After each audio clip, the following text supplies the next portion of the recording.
चिंता संतानहंतारो यत्पादा गुजरेणव स्वीयानां निजाचार्यान् प्रणमामि मुहुर्मुहुः यदनुग्रहतो जन्तु सर्वदुःखातिगो भवेत् तमहं सर्वदा वन्दे श्रीमद्वल्लभनन्दनम् सुलभ्य हृदि सर्वेशं श्रीगोपीजनवल्लभं गुणगानं मुदा कुर्वे तस्य तुष्टै स्वभावतः वन्दे नन्दव्रजस्त्रीणां पादरेणुमभीक्ष्णशः यासां हरिकथोद्गीतं पुनाति भुवनत्रयम्। શ્રી ભાગવતાર્થમાં હવે 50મી કારિકાનો વિચાર શ્રી મહાપ્રભુજીની કૃપાથી અને પરમ ભાગવત દાદાજી અને નવનીત પ્રિય શાસ્ત્રીજીની કહાનીથી આપણે કરી રહ્યા છે.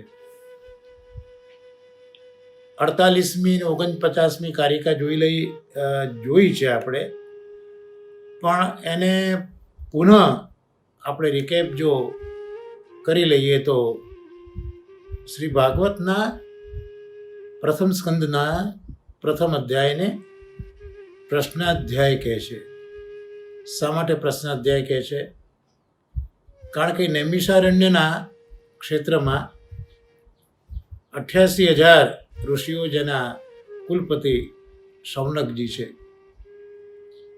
એમણે સહસ્રસમ યજ્ઞ કર્યો છે. બ્રહ્માજીએ આ યજ્ઞ કર્યો અને એમાં પ્રભુનું પ્રાગટ્ય થયું હતું, એ આ જાણે છે. એટલે પ્રભુ પ્રાગટ્યના મનોરથથી એ આ સહસ્રસમ યજ્ઞ કરી રહ્યા છે. અને યજ્ઞ દરમિયાન કોઈનું મૃત્યુ ન થાય, મૃત્યુદેવને પણ ત્યાં આમંત્રિત કરીને બેસાડી દીધા છે કે જેથી વચ્ચે કોઈનું મૃત્યુ ન થાય. અને પ્રભુ કૃપાથી ત્યાં સૂતજી આવે છે અને સૂતજી એમને ભાગવત કથા સંભળાવે છે, પણ એના માટે પ્રશ્નો પૂછ્યા છે શૌનકાદી ઋષિઓએ. તો એ પ્રશ્નોનો ઉલ્લેખ પ્રથમ સ્કંદના પ્રથમ અધ્યાયમાં છે. 6 પ્રશ્નો પૂછ્યા છે, માટે એને પ્રશ્નાધ્યાય કહેવાય.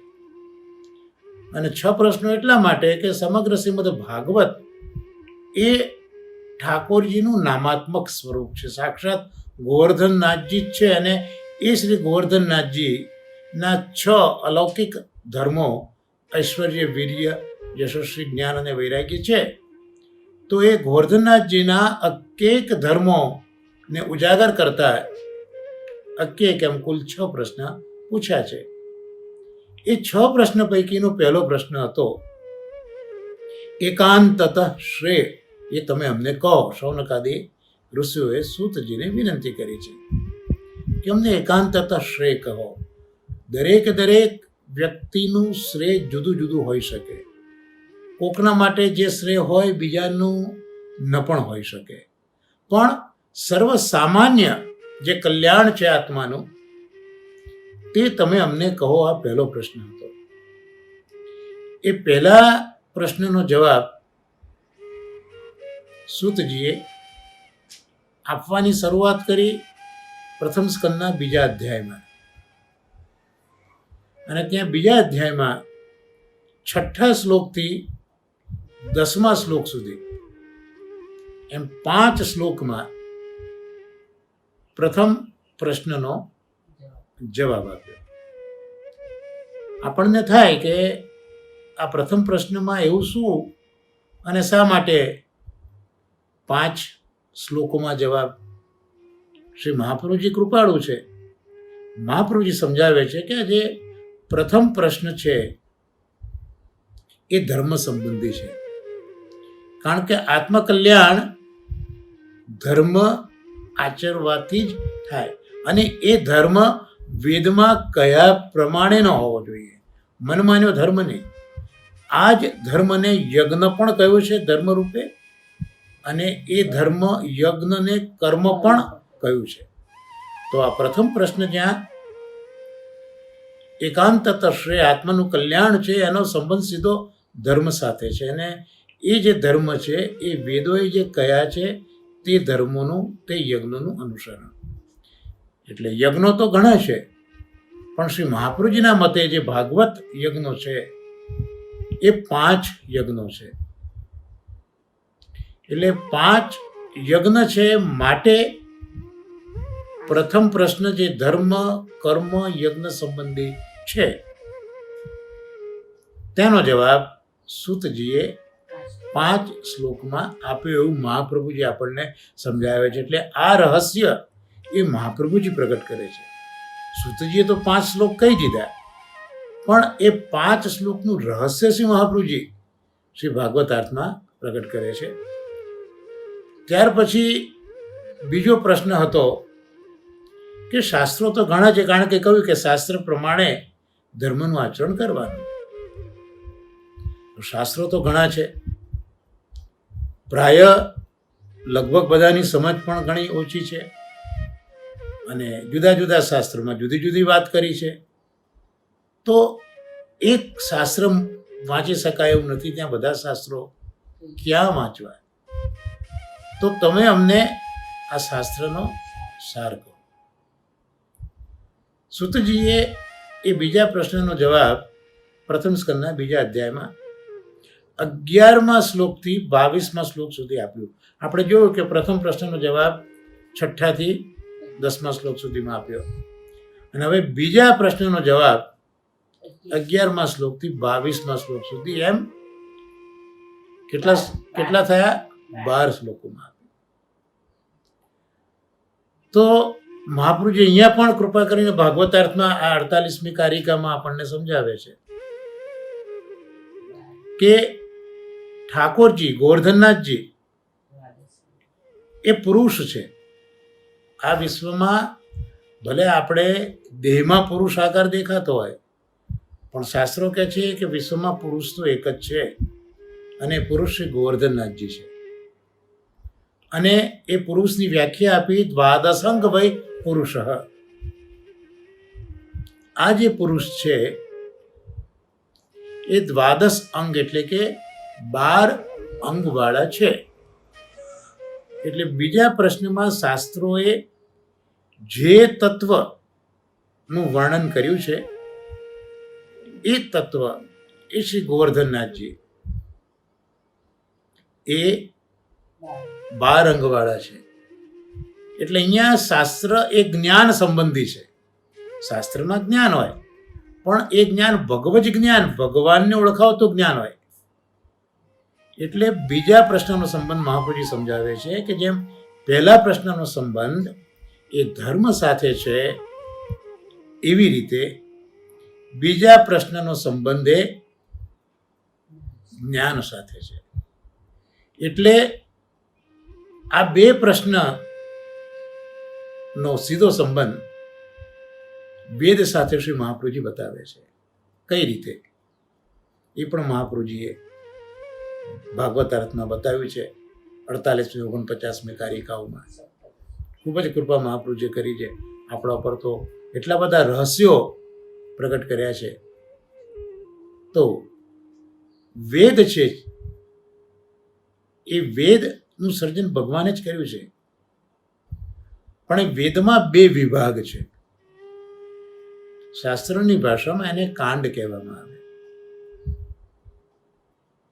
તો એ જે વેદમાં 2 વિભાગ 2 કાંડ છે. અહીંયા કાંડ એટલે જે લૌકિકમાં આપણે જે શબ્દ વાપરીએ છીએ, અમુક પ્રકારના ફ્રોડ થયાને આપણે કાંડ કહીએ છીએ, એવું અહીંયા ન વિચારતા. આપણો અત્યારના વિષય આખો અલૌકિક છે. એટલે કાંડ એટલે વિભાગ. તો વેદમાં એક પૂર્વકાંડ છે, બીજો ઉત્તરકાંડ છે. સમગ્ર વેદને શ્રી મહાપ્રભુજી આવી રીતે સમજાવ્યું છે.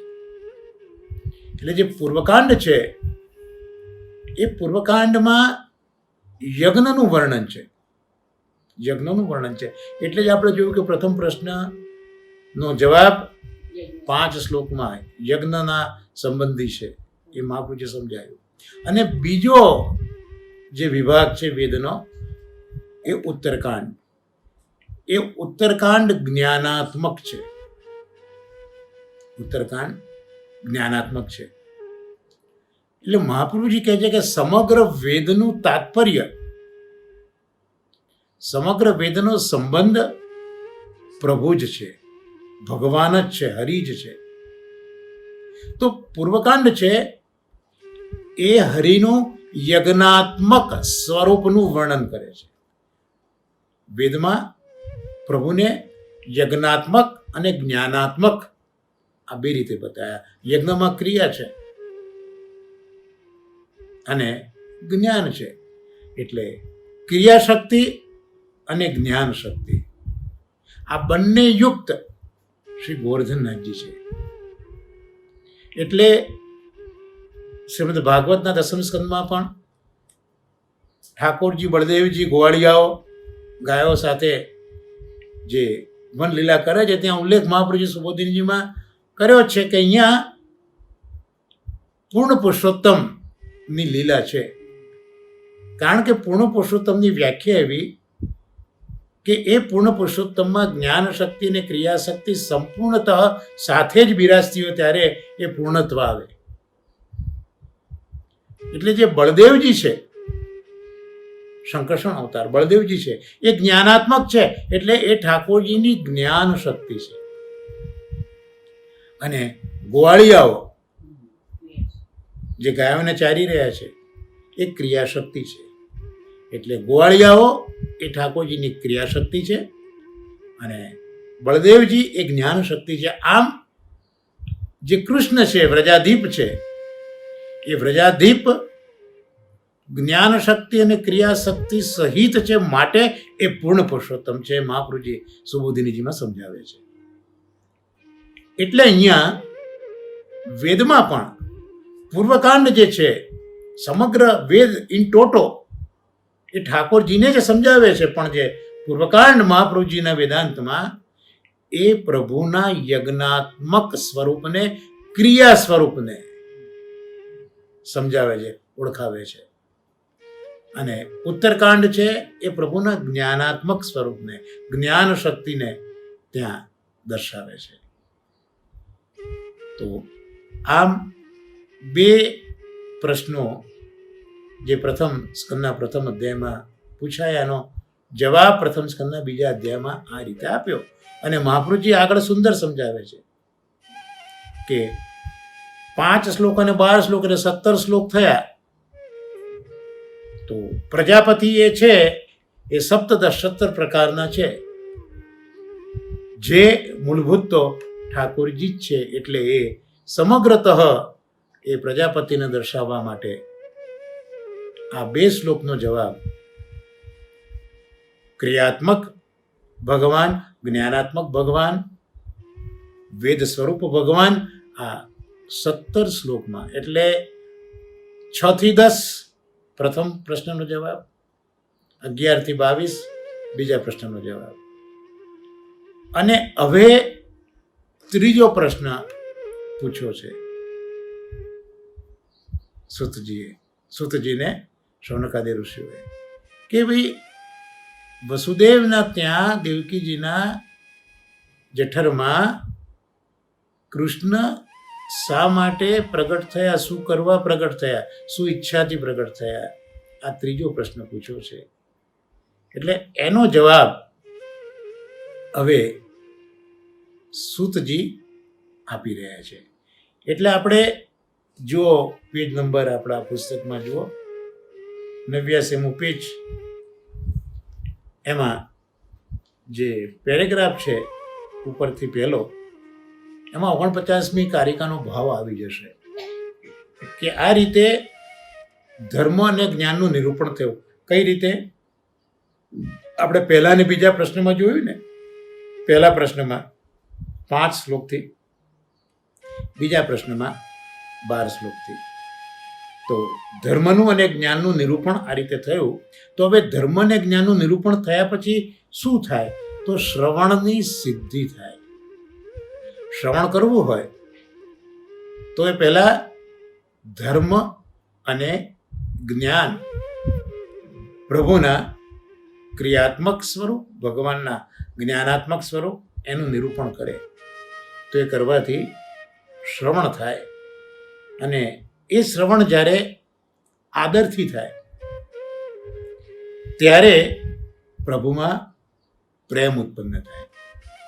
અને પ્રભુમાં પ્રેમ ઉત્પન્ન થાય ત્યારે એ પ્રેમ પ્રભુમાં પ્રીતિ કરાવી દે. અને ભગવાનમાં એક વખત પ્રીતિ થઈ એટલે ભગવાન પણ આ રીતે પ્રેમપૂર્વક જે શ્રવણ કરે છે, ધર્મજ્ઞાનનું નિરૂપણ થયા પછીના શ્રવણ કરનારા એ પ્રીતિવાળા ભક્તોમાં ભગવાન પોતે પણ પ્રીતિ કરે છે. અને ભગવાન જ્યારે પ્રીતિ કરે ત્યારે તો શ્રવણ જે કરતો હોય એનો ઉદ્ધાર થાય જ છે. પણ આ ઉદ્ધાર કઈ રીતે થાય? તો ઉદ્ધાર કરવા માટે ભગવાન હવે અવતાર ધારણ કરે છે. એટલે આ ત્રીજો પ્રશ્ન અહીંયા પૂછાયો છે. મહાપ્રભુજી આ બધું સમજાવે છે કે શા માટે આ પ્રશ્ન પૂછ્યો છે. તો ભગવાન રાજી તો થયા, ભગવાને ઉદ્ધાર તો કરવો છે, પણ એ ભક્તોનો ઉદ્ધાર કરવા ભગવાને હવે અવતાર ધારણ કરવો પડશે. એટલે એને સંબંધી પ્રશ્ન અહીંયા પૂછો, જ્યાં લખ્યું છે કે 6 પ્રશ્નો પૈકીના પહેલા 2 પ્રશ્નો તો ધર્મ અને જ્ઞાન વિષયક છે જ, એનું નિરૂપણ થયું જ છે. નિરૂપણ થયા પછી હવે બાકીના જે 4 પ્રશ્નો રહ્યા એનો સીધો સંબંધ કૃષ્ણ સાથે છે. કારણ કે સમગ્ર વેદમાં કૃષ્ણને જ ગયા છે, વેદો કૃષ્ણને જ ઓળખાવે છે. એટલે બાકીના 4 પ્રશ્નો એ કૃષ્ણ સંબંધી છે. અને એ 4 પ્રશ્નો પૈકી જે પ્રથમ પ્રશ્ન કૃષ્ણ સંબંધી છે એ છે કૃષ્ણના જન્મ સંબંધનો. 4 પ્રશ્નો કૃષ્ણ સંબંધી છે, પણ અલગ અલગ પ્રશ્નો છે. સંબંધ કૃષ્ણ સાથે છે, પણ એ પૂછવાનો પ્રકાર જુદો છે. તો એ 4 પ્રશ્નો જે કૃષ્ણ સંબંધી છે એ પૈકીનો પહેલો જે પ્રશ્ન છે સૌનકજીએ આ રીતે પૂછ્યો છે કે ભગવાન શ્રી કૃષ્ણ એ વસુદેવની ધર્મપત્ની દેવકીજીના ગર્ભથી શું કરવાની ઈચ્છાથી અવતીર્ણ થયા હતા એ અમારે સાંભળવાની ઈચ્છા છે. આપ કૃપા કરી અમારા માટે એનું વર્ણન કરો. કારણ કે ભગવાનનો અવતાર એ જીવોના કલ્યાણ માટે છે. શ્રેય પૂછ્યું છે ને, એટલે ભગવાનનો અવતાર જ જીવોના પરમ કલ્યાણ માટે છે. અને જીવમાં જે ભગવદ પ્રેમરૂપી સમૃદ્ધિ છે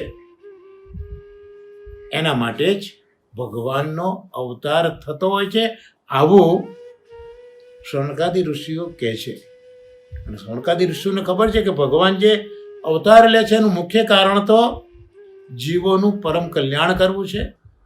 અને જીવોને જે ભગવદ પ્રેમ છે એ ભગવદ પ્રેમની સમૃદ્ધિ એમને મળે. આજે શાસ્ત્રીજીની કથા સાંભળતો હતો, ત્યાં ખૂબ સુંદર વાત કરી કે આમ તો આપણે 9ધા ભક્તિ અને 10મી પ્રેમ રક્ષણ ભક્તિ કહીએ છીએ, પણ મહાપ્રભુ નિબંધમાં ભક્તા ત્રિવિધા 3 ભક્તિની વાત કરી છે. એક તો રુચિ, રુચિ પછી શ્રવણ, અને શ્રવણ પછી પ્રેમ. આ 3 પ્રકારની ભક્તિ મહાપ્રભુજી બતાવી છે. કારણ કે સૌથી પહેલા જીવને રુચિ જોઈએ. સૌથી પહેલા શ્રવણમાં રુચિ જોઈએ, એટલે રુચિને પણ ભક્તિ કહી છે. એટલે ઠાકોરજીએ જે બીજ રોપ્યું છે ને, ભક્તિ માટેનું જે બીજ રોપ્યું છે એ બીજ અહીંયા રુચિ સ્વરૂપે છે. એમ શ્રી મહાપ્રભુજી સમજાવે છે. રુચિ કોને કહેવાય? તો રુચિ એટલે કોઈ પણ જાતના પ્રયત્ન વગર ઇન્દ્રિયોની સહજ રુચિ એ વિષયમાં થાય એને રુચિ કહે. ઇન્દ્રિયોની એના વિષયમાં સહજપણે પ્રવેશ થઈ જાય. દાખલા તરીકે મને ગુલાબજાંબુ બહુ ભાવે છે, પેટ મારું ભરેલું છે, પણ કોઈને ત્યાં ગયા, ઓળખીતા છે, પ્રસાદી છે, ગુલાબજાંબુ છે, લેશો? ગમે છે તો આપણે લઈશું, કારણ કે રુચિ છે. એટલે એ જે વિષય છે એમાં ઇન્દ્રિય સ્વતઃ પ્રવૃત્તિ કરવા માંગશે કોઈ પણ જાતના પ્રયત્ન વગર, કારણ કે રુચિ છે. અને જો નહીં ભાવતા તો કહી દે મને રુચિ નથી, મારે વિચાર મને રુચિ નથી. તો આ રુચિ એક એવી વસ્તુ છે જે કોઈ જાતના પ્રયત્ન વગર સહજ જ ઇન્દ્રિયને એના વિષયમાં પ્રવેશ કરાવી દે. એટલે જીભનો વિષય સ્વાદ છે, તો જો ગુલાબજાંબુમાં રુચિ થઈ તો સહજ મારી એ જે રસના છે એને એના વિષયમાં ઈચ્છા થઈ ગઈ. તો આવી રુચિ એ પ્રથમ પગથિયું છે ભગવાન તરફ આગળ વધવાનું. અને એ રુચિ હશે તો પછી શ્રવણ થશે, અને શ્રવણ કરીશું ત્યારે પ્રેમ થશે, અને પ્રેમ પછી આસક્તિમાં પરિવર્તિત થશે, એ આસક્તિ પછી વ્યસનમાં પરિવર્તિત થશે, અને એ વ્યસન પછી ફલમાં પરિવર્તિત થશે. તો આ બીજ છે, આ સમગ્ર ફલનું જે બીજ છે ને એ આ રુચિ છે જે પ્રભુએ પધરાવ્યું છે. એટલે અહીંયા પણ જે પ્રભુ અવતીર્ણ થયા છે એક તો જીવોના કલ્યાણ માટે, અને બીજું ભગવદ પ્રેમ રૂપી જે સમૃદ્ધિ છે જીવોમાં. કારણ કે જીવ છે ને એમાં પ્રેમ છે જ નહીં. મહાપ્રભુજી આજ્ઞા કરે છે પ્રકાશમાં કે પ્રીતિસ્તુ ભગવત ધર્મ, પ્રેમ તો ભગવત ધર્મ છે. આપણામાં જે કંઈ અહીંયા પ્રેમ દેખાઈ રહ્યો છે ને એ પ્રેમ પ્રભુએ આપેલું પ્રદાન છે. બાકી જીવનો ધર્મ તો ચૈતન્ય છે. જે આ શરીરમાં ચૈતન્ય દેખાય છે, હલનચલન દેખાય છે, એ જીવનો ધર્મ છે. જીવનો ધર્મ પ્રેમ કદાપી નથી, પણ પ્રભુએ પ્રેમનું પ્રદાન કર્યું છે. અને એ પ્રભુએ આપેલો પ્રેમ આપણે પ્રભુને વ્યાજ સહિત પાછો આપવાનો છે. પણ આ અહંતા મમતાના સંસારમાં આપણે પ્રેમને વાંટી દીધો છે કે એક પ્રેમ આપણા કુટુંબીઓ માટે, એક પ્રેમ આપણા મિત્ર માટે, એક પ્રેમ આપણા સગાવાલાઓ માટે, એક પ્રેમ આના માટે. પણ હકીકતમાં એ પ્રેમ પ્રભુ માટે હોવો જોઈએ, કારણ કે પ્રીતિસ્તુ ભગવત ધર્મ. એટલે જ્યારે જ્યારે ભગવાન અવતાર લે ત્યારે આજે ભગવાને પ્રેમની એક સમૃદ્ધિ મૂકી છે, ભગવત પ્રેમની, એ સમૃદ્ધિ પાછી પ્રગટ થતી હોય છે. એટલે શ્રીમદ ભાગવતના 10મ સ્કંદમાં પ્રભુ પ્રગટ થયા જન્મ પ્રકરણમાં.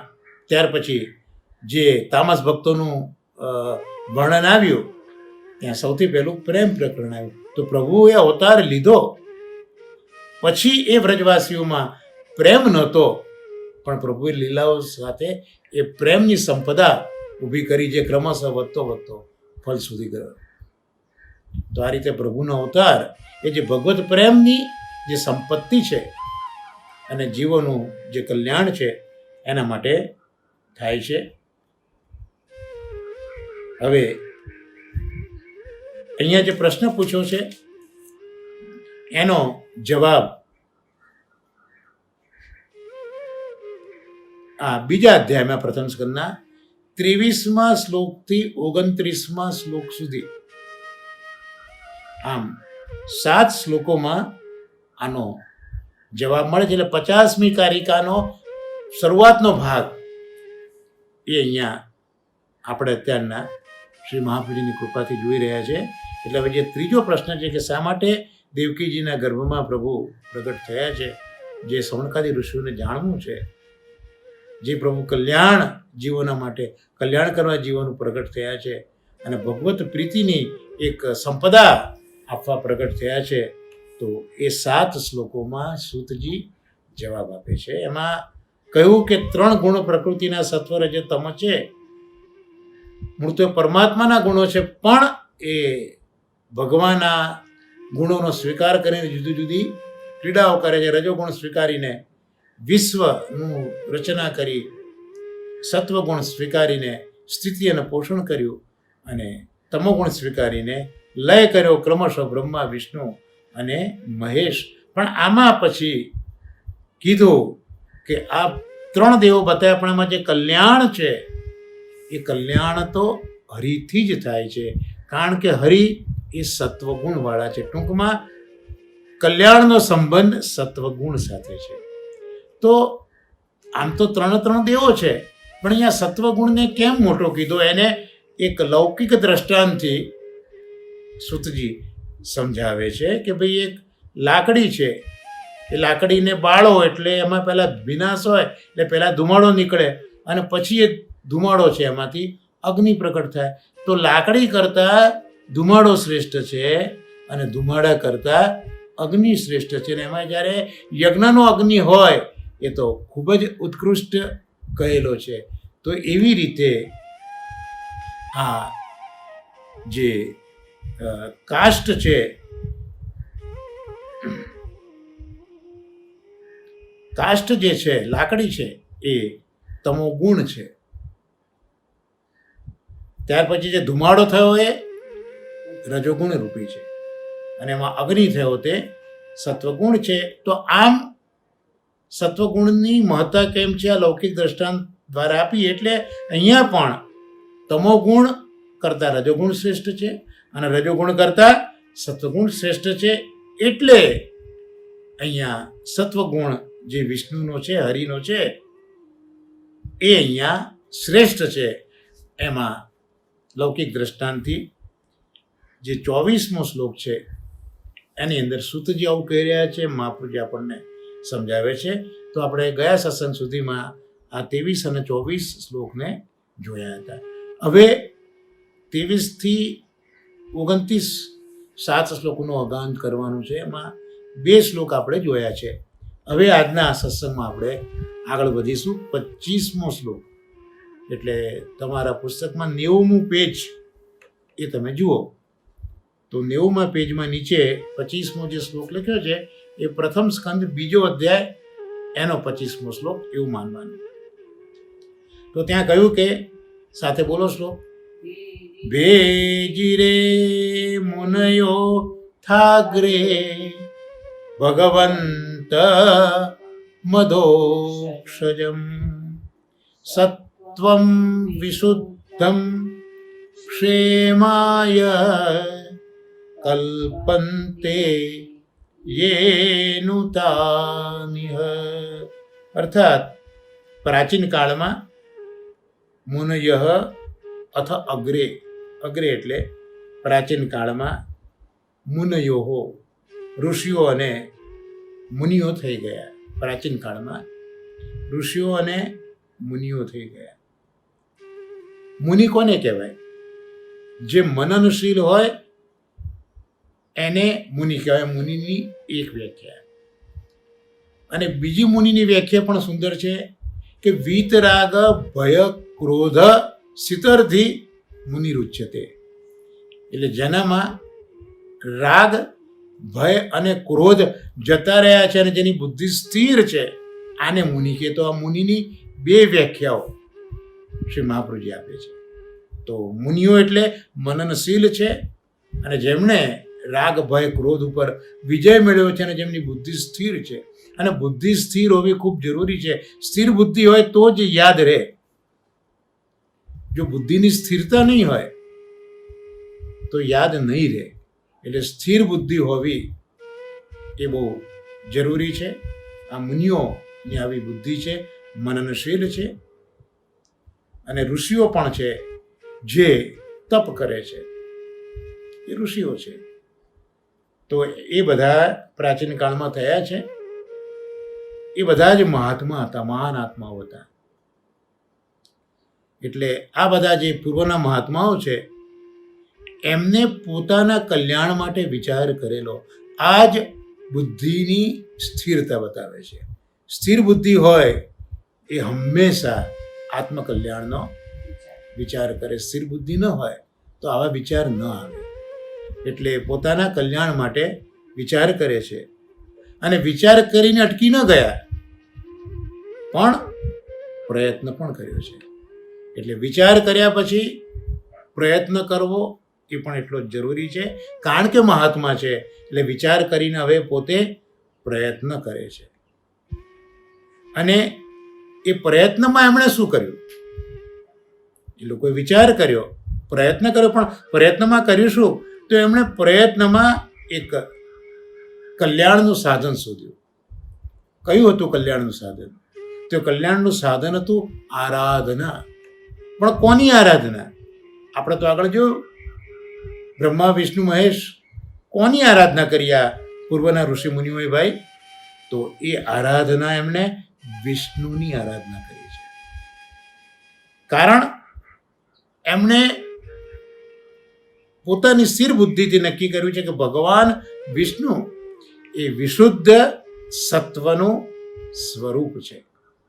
અને એટલે જ પ્રાચીન મહાત્માઓ પોતાના કલ્યાણ માટે વિષ્ણુનું આરાધન કરતા હતા.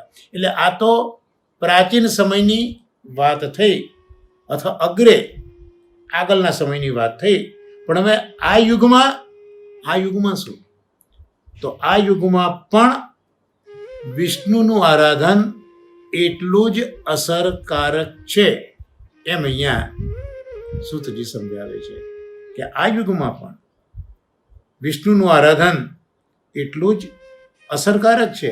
અને એટલે જ આજે પણ લોકો વિષ્ણુનું આરાધન કરે છે. અને જે લોકોએ વિષ્ણુનું આરાધન કર્યું એમને કલ્યાણની પ્રાપ્તિ પણ અત્યારના યુગમાં પણ થઈ છે. એટલે પૂર્વમાં નહીં, પણ અત્યારના પણ એ સત્વગુણ વિશિષ્ટ વિષ્ણુ છે, એના આરાધનથી જ કલ્યાણની પ્રાપ્તિ ઋષિ મુનિઓએ કરી છે. અને અત્યારના યુગમાં પણ એ જ વિષ્ણુનું આરાધન કરીને કલ્યાણની પ્રાપ્તિ બધા કરી રહ્યા છે. એટલે કૃષ્ણના જન્મનું કારણ આપણે નક્કી કરવા માટે આ બધા શ્લોકોનું અવગાહન 23મા શ્લોકથી આપણે જોઈ રહ્યા છે. તો 23મો શ્લોક બી આપણે જોયો 23-24 અગાઉના સત્સંગમાં. આજના સત્સંગમાં 25મો શ્લોક પણ જોયો. અને હવે પ્રથમ સ્કંદના બીજા અધ્યાયનો 26મો શ્લોક, કૃષ્ણ સંબંધી જે 4 પ્રશ્નો છે એ પૈકીમાં પહેલો પ્રશ્ન કૃષ્ણના જન્મ સંબંધી છે, એનું નિરૂપણ અહીંયા સૂતજી કરી રહ્યા છે અને મહાપ્રભુજી આપણને એનો ભાવ સમજાવી રહ્યા છે. તો હવે પહેલા સ્કંદના બીજા અધ્યાયનો 26મો શ્લોક આપણે સાથે બોલીએ. મુમુક્ષવો ઘોર રૂપાન હિત્વા ભૂત પતિનથ નારાયણ કલહ શાંતા ભજંતી યનસૂયવ. મુમુક્ષવો, મુમુક્ષુ એટલે જેને મોક્ષની ઈચ્છા છે તે. અને બહુ વચન કર્યું મુમુક્ષવો. તો કેટલાક લોકો મુમુક્ષુ છે એટલે મોક્ષની ઈચ્છા કરે છે. એટલે મોક્ષની ઈચ્છા એટલે આ જે સંસાર રૂપી સાગર છે એને પાર કરવાની ઈચ્છા છે. કારણ કે મહાપુરુષની વ્યાખ્યામાં સંસાર એટલે અહંતા મમતાની બેડી. એ અહંતા મમતા એ જ સંસારાત્મક છે. અને જ્યાં સુધી અહંતા મમતાના સાગરમાં ડૂબેલા રહીએ ત્યાં સુધી આ ભવસાગર પાર થતો નથી. અને ભવસાગર પાર ન થાય ત્યાં સુધી મોક્ષ મળતો નથી. એટલે જેને મોક્ષની ઈચ્છા છે એવા મુમુક્ષુઓ, એ મોક્ષ ઈચ્છનારાઓ, એ તો આ સંસાર સાગરને પાર કરવા ઈચ્છે છે. એટલે જો સંસાર સાગર પાર કરવો હોય તો અહંતા મમતામાંથી છૂટવું જોઈએ. અને અહંતા મમતાના જે દુર્ગુણો છે એમાંથી કોકના દોષ જોવા, કોકની નિંદા કરવી, આ બધી અહંતા મમતાની જે સૃષ્ટિ છે, જે સંસાર છે, એના કારણે વ્યક્તિમાં આવતા હોય છે. પણ જ્યાં મુમુક્ષુ લોકો છે, જેમને મોક્ષ જોઈએ છે, આ ભવસાગરને પાર કરવો છે, અંતા મમતાને લોકો કાપી નાખે છે, એટલે આવા લોકો કોઈની નિંદા કરતા નથી કે કોઈનો દોષ પણ જોતા નથી. અને એટલે આવા લોકો જે તમોગુણી અને રજોગુણી ભગવાનો જે આપણે બતાવ્યા, કારણ કે તમોગુણ જે છે એ ઘોર રૂપ વાળા સ્વરૂપનું છે અને રજોગુણ એ પણ ઘોર રૂપનો જ એક પ્રકાર છે. એટલે આ પ્રકારના લોકો જેને મોક્ષ જોઈએ છે, જે નથી કોઈની નિંદા કરતા, નથી કોઈનો દોષ જોતા, આવા જે મુમુક્ષુઓ છે, મોક્ષની ઈચ્છાવાળા છે, એ ઘોર રૂપવાળા તમોગુણી અને રજોગુણી ભૈરવ વગેરે જે ભૂતપતિ છે એની ઉપાસના કરતા નથી. એટલે આ સમયમાં પણ સત્વગુણવાળા વિષ્ણુ જ કલ્યાણ કરશે અને આ રજોગુણ અને તમોગુણવાળા જે સ્વરૂપો છે, જે બધા ભૂતપતિઓ છે, ભૈરવ વગેરે, એ બધા ઘોર રૂપવાળા છે, રજોગુણવાળા છે. તો એની ઉપાસના આ જે મોક્ષ ઈચ્છે છે એ લોકો કરતા નથી. તો એ લોકો શું કરે છે? તો આ મુમુક્ષુઓ સત્વગુણી વિષ્ણુ ભગવાન અને એમના અંશ અને કલાના સ્વરૂપોનું જ ભજન કરે છે, કારણ કે સત્વગુણ વાળા છે. એટલે એમણે જોયું કે અગ્રે અગાઉના સમયમાં પણ આ ઋષિ મુનિઓએ પોતાના આત્માના કલ્યાણનો વિચાર કર્યો હતો અને વિચાર કરીને એમણે નક્કી કર્યું હતું કે કલ્યાણ તો સત્વગુણથી જ થાય અને સત્વગુણ તો વિષ્ણુનો છે. એટલે આરાધન કર્યું હતું વિષ્ણુનું. એ પૂર્વમાં થયેલા ઋષિ મુનિઓએ કરેલું આરાધન આ યુગમાં પણ ચાલુ જ રહ્યું અને આ યુગમાં પણ એ જ સત્વગુણવાળા વિષ્ણુ ભગવાનનું કલ્યાણ કરતા થયા. અને એટલે જ હવે જેને મોક્ષ જોઈએ છે એ મોક્ષવાળા આ જે સંસાર છે માયાજનિક, એમાંથી નિવૃત્ત થઈ જાય છે. એ નથી કોઈની નિંદા કરતા, નથી કોઈનો દોષ જોતા. હવે એ પણ આ જુએ છે કે પહેલાંના સમયમાં આ વિષ્ણુ સાત્વિક છે એમનું જ આરાધન થયું છે અને અત્યારના યુગમાં પણ એ જ આરાધનથી કલ્યાણ થાય છે. એટલે એમણે પણ ભલે બધા રજોગુણ અને તમોગુણવાળા ઘોર રૂપો ભૈરવ ઇત્યાદિ વગેરે હતા, પણ એનું આરાધન આ મુમુક્ષુઓએ કર્યું નથી. પણ માત્ર ને માત્ર સત્વગુણવાળા વિષ્ણુ ભગવાન અને એમના જે અંશ છે, એમની જે કલાઓ છે અવતારોની, એનું જ એમને ભજન કર્યું છે. તો આજના સત્સંગમાં આપણે 50મી કારિકાનો શરૂઆતનો ભાગ મહાપ્રભુજીની કૃપાથી દાદાજી અને નવનીતપ્રિય શાસ્ત્રીજીના મિશથી આપણે આ વિચારી રહ્યા છે. તો આજના સત્સંગમાં આપણે પ્રથમ સ્કંદના 2 અધ્યાયના 26મા શ્લોક સુધીનો વિચાર કર્યો છે. એટલે શરૂઆતમાં આપણે પ્રથમ પ્રશ્ન અને બીજા પ્રશ્નનો પણ વિચાર કરી લીધો, રિકેપ કર્યું. ત્રીજો પ્રશ્ન શું છે તે જોઈ લીધો. 48મી કારિકા જોઈ લીધી, 49મી કારિકા જોઈ, 50મી કારિકાની શરૂઆત કરી અને એમાં હવે જે 7 શ્લોકો 23થી 29 સુધીના છે તેનું ક્રમશઃ મહાપ્રભુજીના અનુગ્રહથી આપણે પાન કરવાનો પ્રયત્ન કરી રહ્યા છે. તો આજે આ 26મા શ્લોકના અવગાન સાથે આજના આ સત્સંગને આપણે વિરામ આપીશું. અને હવે આપણો જે બીજો વિષય છે એ છે પુષ્ટિ માર્ગના 5 તત્વ. અને 5 તત્વમાં પ્રથમ તત્વ આકાશ. શ્રી ગોવર્ધનનાથજી, જે ગોવર્ધનનાથજીની હમણાં જ આપણે આ સત્સંગમાં ખૂબ વાત કરી, જ્ઞાન શક્તિવાળા, ક્રિયા શક્તિવાળા. તો એનું આપણે ગઈ વખતે જે અવગાન કરતા હતા ત્યાં પૂરણમલ ક્ષત્રિયને જે પ્રભુએ આજ્ઞા કરી છે અને પુરમલ ક્ષત્રિય આવ્યા છે, સેવક થયા છે. મહાપ્રભુજી ગિરિરાજજી પાસે આજ્ઞા માગે છે. પેલા હીરામણી નામનો આગ્રામાં જે શિલ્પી છે તેને પણ પ્રભુએ પ્રેરીને મહાપ્રભુજી પાસે મોકલ્યો છે અને શિખરબંધી મંદિર બંધાવો એવું પછી ભગવદ ઈચ્છા માનીને નક્કી કરે છે અને કામ શરૂ થાય છે. હવે આગળ શું થયું તેનો આપણે વિચાર કરીએ. એટલે કાચા મંદિરમાં, માટી ગારાના મંદિરમાં 7 વર્ષ સુધી શ્રીનાથજી બાબા બિરાજ્યા છે. રામદાસજીએ મહાપ્રભુજીની આજ્ઞા મુજબ સેવા કરી છે. કુમુદદાસજીએ કીર્તન સેવા કરી છે. સતુ પાંડે, માણેકચંદ પાંડે વગેરે બહાર લઈને જે પરચાગી થાય તે કરી છે. 7 વર્ષ થયા છે. ઠાકોરજીને પોતાનો વૈભવ વધારવો છે. એટલે પુરમલ ક્ષત્રિય જે હજી મહાપ્રભુજીના સેવક નથી થયા, એમને જઈને, એમના ઘરે જઈને ઠાકોરજી કહે છે કે તું આવો ને મારું મોટું મંદિર સિદ્ધ કરાવો. ને પુરમલ ક્ષત્રિય જે કંઈ દ્રવ્ય હતું તે લઈને વ્રજમાં આવ્યા છે. રામદાસજી વખતે મુખ્ય હતા. મહાપ્રભુજી તો પોતાની બીજી પરિક્રમા જ્યાં ઝારખંડમાં અટકાવી હતી, એટલે આ મંદિરમાં પાઠ પધરાવીને મહાપ્રભુજી તો ત્યાંથી કૂચ કરતા હતા. એટલે જ્યારે આ પુરમલ ક્ષત્રિય આવ્યા તે વખતે મહાપ્રભુજી ત્યાં બિરાજતા નહોતા.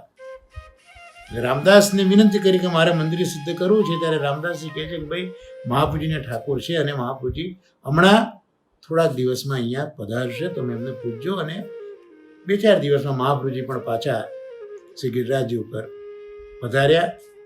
પુરમલ ક્ષત્રિય વાત કરી, મહાપ્રભુજી સેવક કર્યા. ગિરિરાજજી પાસે પણ આજ્ઞા માગી અને મંદિરનું કાર્ય શરૂ કર્યું. હીરામણી નામના પેલા જે આર્કિટેક્ટ હતો એને ડિઝાઇન બનાવીને મંદિરનું કામ શરૂ કરવાની આજ્ઞા કરી. હવે જે થયું તેમાં લખ્યું કે વૈશાખ સુદ ત્રીજ, અખા ત્રીજ, રવિવારનો દિવસ હતો. રોહિણી નક્ષત્ર હતું અને શ્રીનાથજીના નવા મંદિરનો પાયો એ વખતે નંખાયો.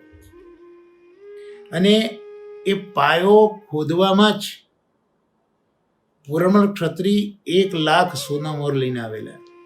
એ વખતની 1 લાખ સોનામોર, આપણે આજે લગભગ 500 વર્ષ પહેલાની વાત કરીએ છીએ.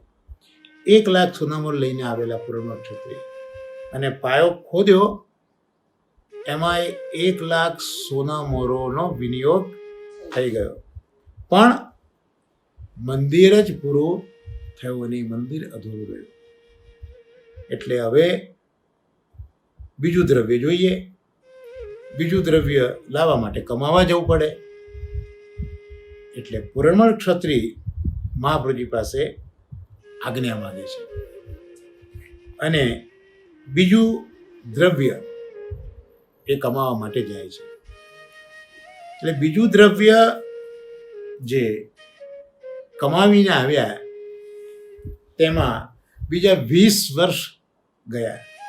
એટલે 7 વર્ષ બિરાજીને આજ્ઞા કરી છે ઠાકોરજીએ નવા મંદિરની, પાયો ખોદાયો. એ પછી પાછા બીજા 20 વર્ષ નીકળી ગયા અને આ વખતે પુરમલ ક્ષત્રિય 3 લાખ સોનામોરો કમાઈને લાવ્યા. અને જે અધૂરું કામ હતું એને મહાપ્રભુજીની આજ્ઞાથી આગળ ચલાવ્યું. પાછો વૈશાખ સુદ ત્રીજનો દિવસ આવ્યો. સંવત 1576 હતી અને નવા મંદિરમાં શ્રી મહાપ્રભુજીએ શ્રીનાથજીને પાઠ પધરાવ્યા. પુરણમલની સેવાથી મહાપ્રભુજી પ્રસન્ન થયા અને વરદાન માગવા કહ્યું. પુરણમલ, ઠાકોરજી ખૂબ રાજી થયા છે, તમે કંઈક માગો. પુરણમલે વિનંતી કરી કે હું શ્રીનાથજી બાબાને મારા હાથે જ અતિ સુગંધિત ચંદન એ અંગીકાર કરાવવા માગું છું. આમ પુરમલ ક્ષત્રિય માગ્યું. મહાપ્રભુજીએ પ્રસન્નતાથી હા પાડી અને પૂરણમલ્લે પોતાનો મનોરથ પૂરો કર્યો. હવે આ જે વર્ણન છે એને ખૂબ સુંદર રીતે વાર્તા સાહિત્યમાં શ્રી હરિરાય ચરણોએ વર્ણન કર્યું છે. આપણે ગઈ વખતે પણ પૂરણમલ ક્ષત્રિયનું જીવન આજ્ઞા થઈ દ્રવ્ય કમાવા ગયા ત્યાં સુધી આપણે વાત જોઈ હતી. હવે આજે જોયું કે પેલું દ્રવ્ય ઘટ્યું છે, તો એ જે વાર્તા સાહિત્યમાં જે બધા રહસ્યો છે હરિરાય ચરણોએ એ પણ આપણે જોડે જોડે જોઈ લઈએ. તો મહાપ્રભુજીએ પૂરણમલને આજ્ઞા આપી કે ઝડપથી મંદિર સિદ્ધ કરો. મંદિરનો પાયો ખોદ્યો, પાયો ભરાયો, એટલામાં તો પૂરણમલનું જેટલું દ્રવ્ય હતું એ બધું ઘટી ગયું. એટલે પૂરણમલ હવે કમાવા ગયા. હવે સુંદર ભાવ પ્રકાશ હરિરાયજી કરે છે કે ભાઈ આ દ્રવ્ય ઘટ્યું કેમ? આજે દ્રવ્ય ઘટ્યું પૂરણમલ લાવ્યા, એ કેમ ઘટ્યું?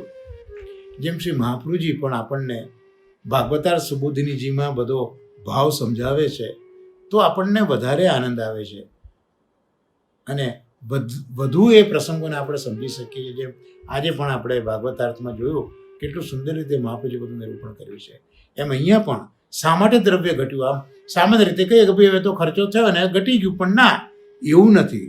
તો કહ્યું કે આ જે દ્રવ્ય હતું કોનું હતું? એ દ્રવ્ય પૂરણમલનું હતું? ના, એ દ્રવ્ય પૂરણમલના પિતાનું હતું. તો પૂરણમલ પાસે આવ્યું કેમ? તો પિતા મરી ગયા. પિતા મરી ગયા એટલે પિતાના દ્રવ્ય ઉપરની સત્તા કોની થાય? પુત્રની થાય.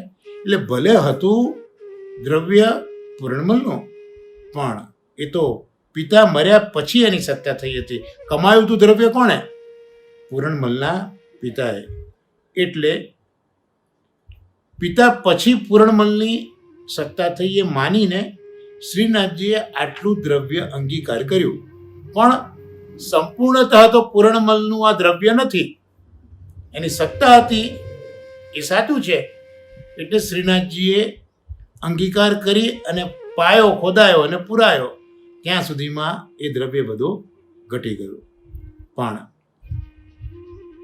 આ જે દ્રવ્ય છે એના પિતાએ તો લૌકિક મનોરથ કરીને આ દ્રવ્ય ભેગું કર્યું હતું. અલૌકિક મનોરથ નહોતો અને એટલે જ મંદિર આટલા દ્રવ્યમાંથી સિદ્ધ થઈ શક્યું નહીં. કારણ કે દ્રવ્યનું ઉપાર્જન એની પાછળ લૌકિક આશય હતો. ભગવદ સેવાનો આશય પૂરણમલના પિતાનો નહોતો. એટલે આ કાર્ય સિદ્ધ થયું નહીં. કેટલો સુંદર ભાવ પ્રકાશ કર્યો છે. અને બીજી વસ્તુ કે જો આટલા જ દ્રવ્યથી મંદિર બની જાય તો પૂરણમલની વિત્તજા સેવા સિદ્ધ ન થાય. કારણ કે પેલું તો પિતાનું દ્રવ્ય છે, એને પોતે તો કંઈ ઉપાર્જન કર્યું જ નથી.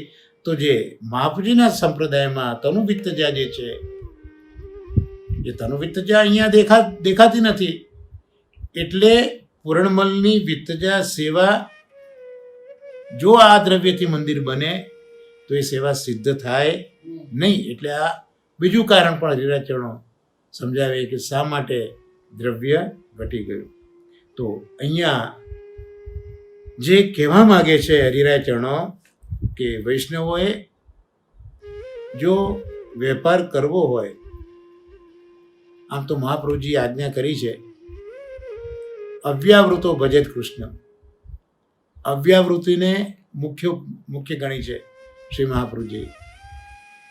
પણ વ્યાવૃત તોપી હરવ ચિત્તમ, પણ આજના યુગમાં એ બહુ શક્ય નથી. એટલે વ્યાવૃત તોપી હરવ ચિત્તમ, એટલે વ્યાવૃત્તિ કરીએ પણ હરિમાં ચિત્ત રાખીને. એટલે અહીંયા જે વૈષ્ણવ છે એને જો વેપાર કરવો હોય તો પણ ભગવદ સેવા, ગુરુ સેવા અને વૈષ્ણવ સેવા એના મનોરથથી જ વૈષ્ણવે વેપાર કરીને દ્રવ્યનું ઉપાર્જન કરવું જોઈએ. ખૂબ સુંદર પુષ્ટિમાર્ગીય જીવનની એક આ રીત શ્રી રીરાય ચરણો આપણને બતાવે છે કે ચોક્કસ વેપાર કરો, દ્રવ્ય કમાઓ, પણ એની પાછળનો આશય કોઈ લૌકિક કે વૈદિક નહીં. જો શિક્ષાપત્રમાં પણ આપણે હરિરાયજીના પ્રથમ શિક્ષાપત્રમાં આ જ વાતો ચાલી રહી છે કે જે દ્રવ્ય પ્રભુ માટે વિનિયોજાય છે એ જ દૈવી દ્રવ્ય છે. જે પ્રભુમાં નથી યોજાતું એ અસુરી દ્રવ્ય છે. ને એવું દ્રવ્ય ક્યાં તો આડાવડા પાટે જ ખર્ચી જાય, ક્યાં ચોરાઈ જાય, ક્યાં કંઈક પ્રોબ્લેમો જ લાવે. એટલે વેપાર વણજ પણ કરતી વખતે મગજમાં તો એ રાખવું કે આ જે દ્રવ્યનું ઉપાર્જન છે, આ વેપાર જે કરું છું, જે નોકરી કરું છું, જે વ્યાવૃત્તિ કરું છું, એના મૂળમાં તો ભગવત સેવા, ગુરુ સેવા અને વૈષ્ણવ સેવા છે. તો આ મનોરથ રાખો એમ હરિરાય ચરણો અત્યારના આપણા જેવા જીવોને સમજાવી રહ્યા છે. એટલે આ વૈષ્ણવી જીવન સાંપ્રત કાળમાં જીવવાની એક અદ્ભુત રીત શ્રી હરિરાય ચરણો અહીંયા આ પુરમલ ક્ષત્રિયના પ્રસંગમાં આપણા માટે પ્રગટ કરી છે. અને તો જ એ દ્રવ્ય જે આવ્યું,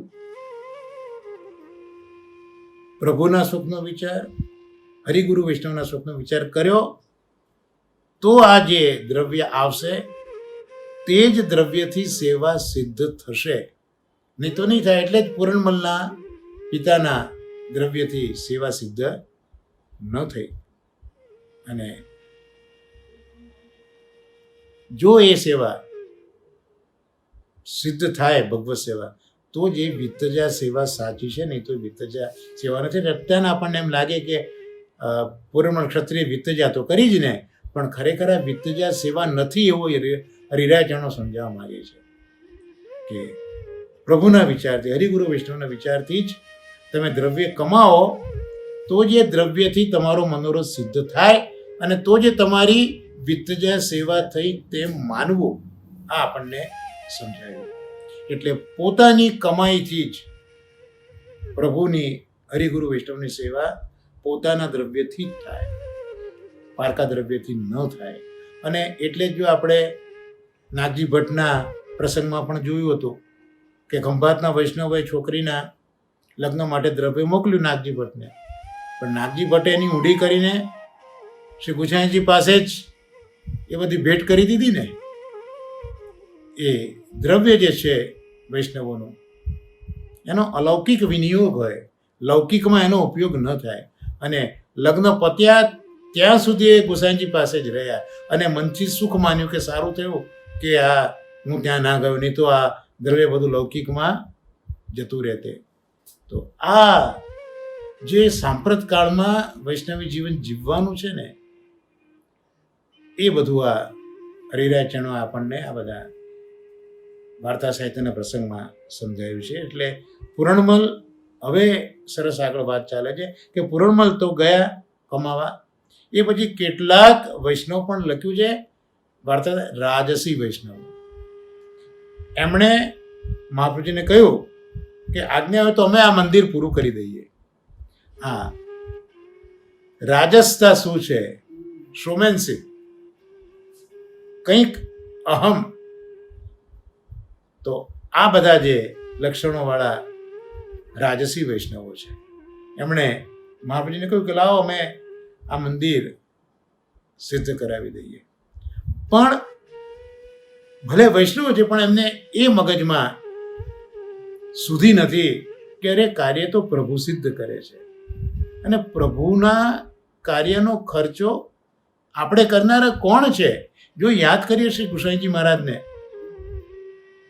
જતા હતા ચાંપાભાઈ ભંડારી સાથે અને આગ્રા રોકાયા અને ત્યાં બિરબલ આવ્યો અને બિરબલ ચાંપાભાઈને પૂછે છે રાતના, ગુસાઈજી પડ્યા હતા એવું એમને લાગ્યું કે ભાઈ શા માટે એમને પરદેશ કરવો પડે? તો કે ખર્ચ ખૂબ, દેવું ખૂબ થઈ ગયું છે ખર્ચ ભંડારમાં.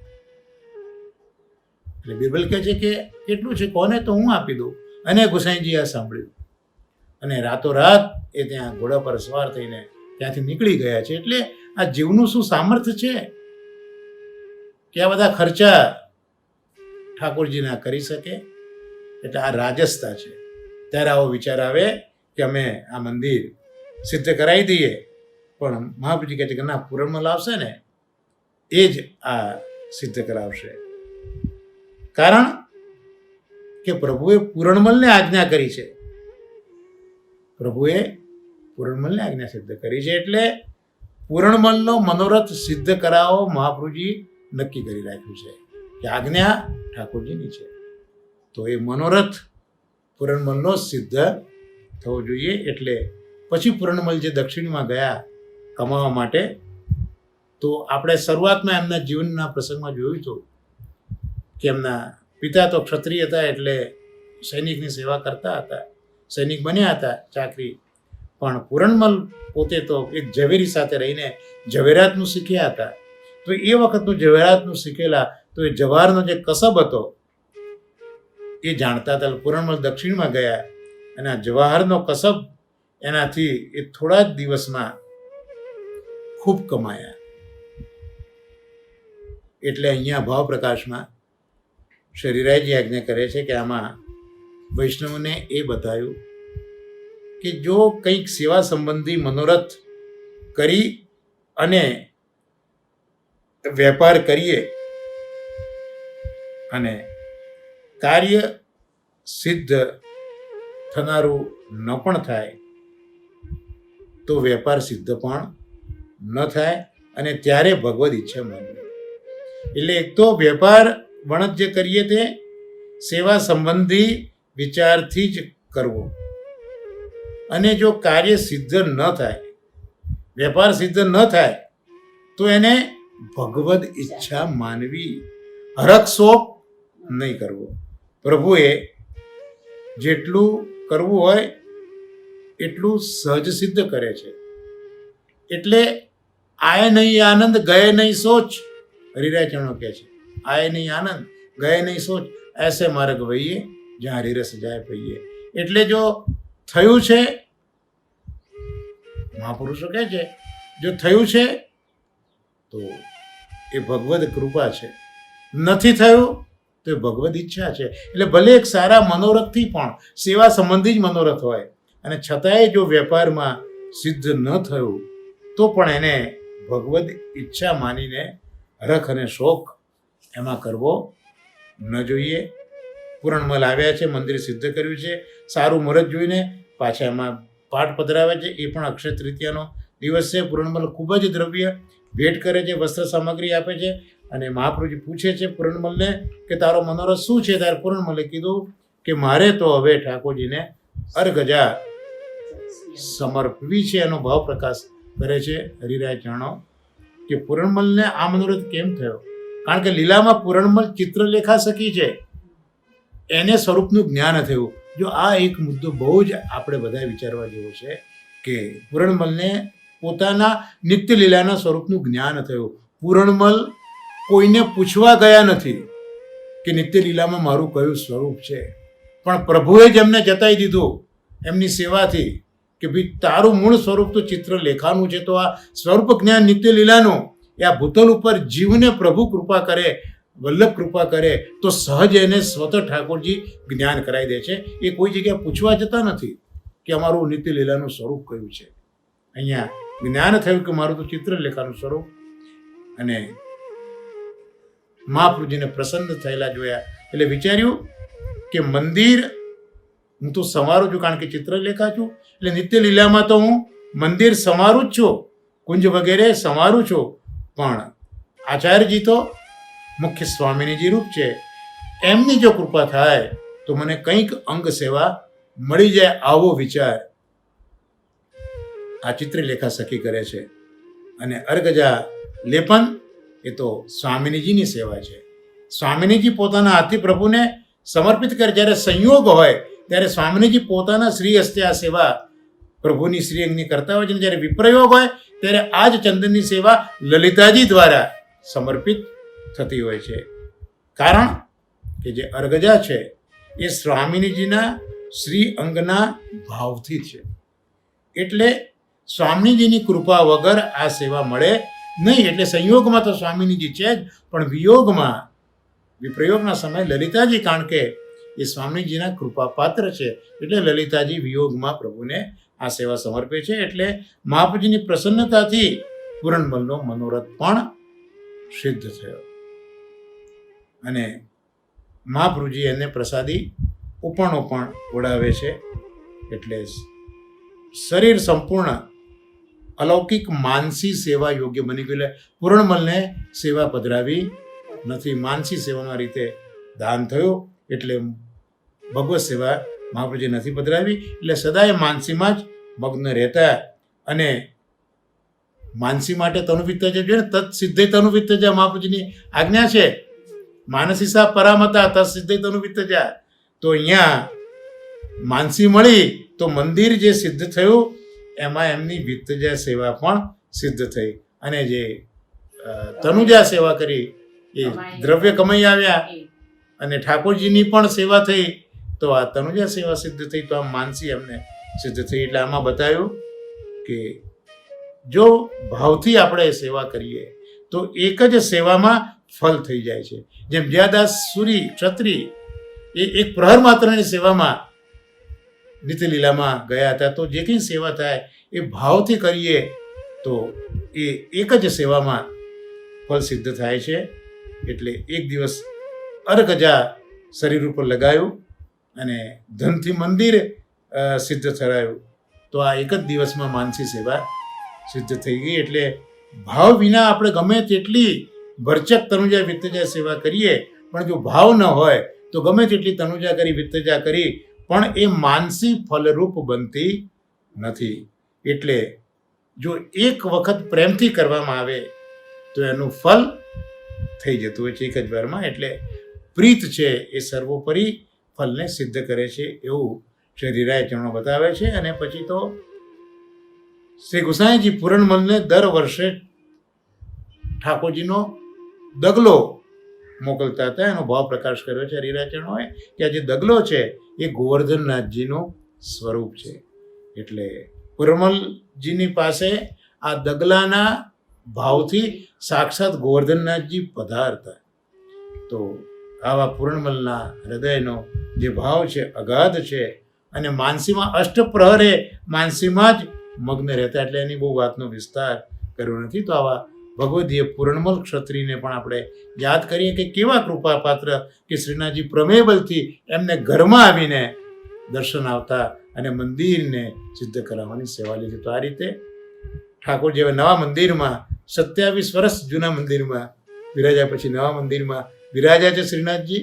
આ પ્રથમ અલૌકિક પંચભૂતમાં આકાશ તત્વ.